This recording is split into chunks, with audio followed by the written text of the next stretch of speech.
I'm Coyote Peterson. Tonight we're in the Florida Everglades, and sometimes the best way to find reptiles at night is some good old-fashioned night herping. We're going to cruise the roads and see what we can come up with. You ready to do this? Let's go. All right, we're cruising for snakes.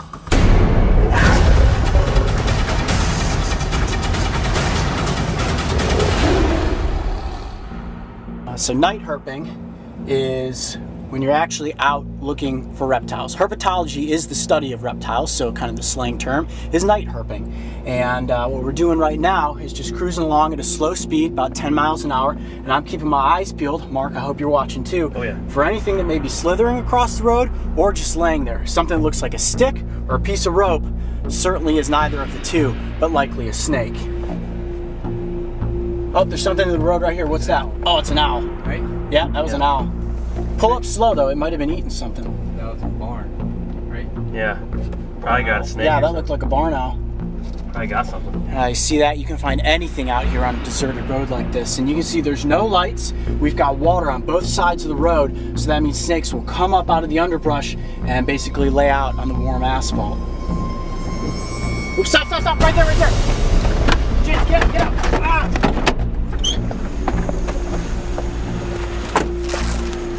Oh. It's a coral snake. All right, hold on. These guys are pretty quick. Bring the camera around this way. Oh, look at that. Absolutely beautiful. This is one of the coolest snakes here in the Everglades. This is actually also the most venomous snake we could have encountered tonight. Wow, look at that. Not an enormous one, but still absolutely beautiful.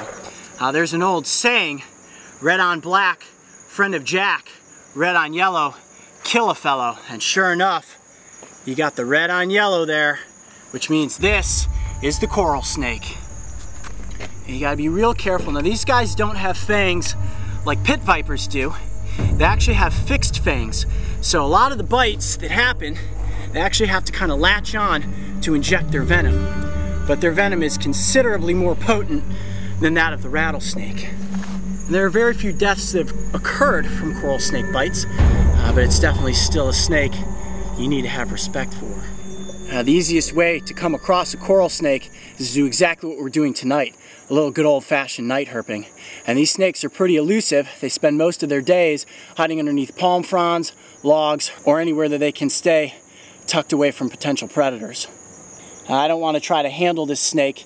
It is just too small, and I don't want to risk taking a bite. And most of the time they don't inject too much venom, but being the most venomous snake in the United States, that's not a chance I'm willing to take.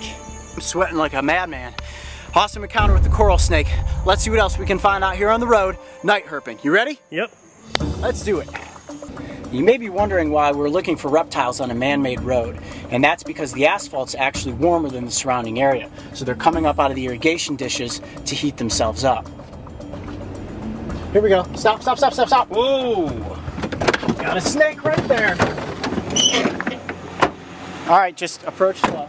All right, it's a water moccasin, and this is another one of the venomous species that's here in the Everglades, and one of the ones that you're most likely to encounter while out on the roads at night. Wow, not real big, but that doesn't mean it's any less dangerous.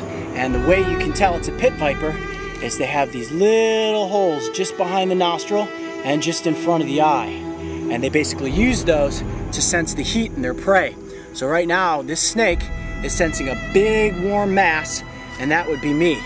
And it's telling him you are too big to be prey, and most likely a predator. All right, so these snakes can grow to almost 4 feet in length, and they've got a good set of fangs. They can kind of jut out. Oh, you see that? He just bit my snake stick. This is the only aquatic species of pit viper that lives in the United States. People often encounter these snakes on their boats or around their docks. And people fear these snakes because they think, it's a snake, it's aggressive, it's gonna attack me. Honestly, these snakes really just want to be left alone. All you have to do if you see one is back away slowly, give it its space. It's more afraid of you than you should be of it. All right. Wow, quite the encounter with one of the coolest snakes here in the Florida Everglades, the water moccasin. All right, I want to move this guy off the road so he doesn't get hit by a car. If you've got any questions about these snakes for me, leave them in the comments below. I'm Coyote Peterson.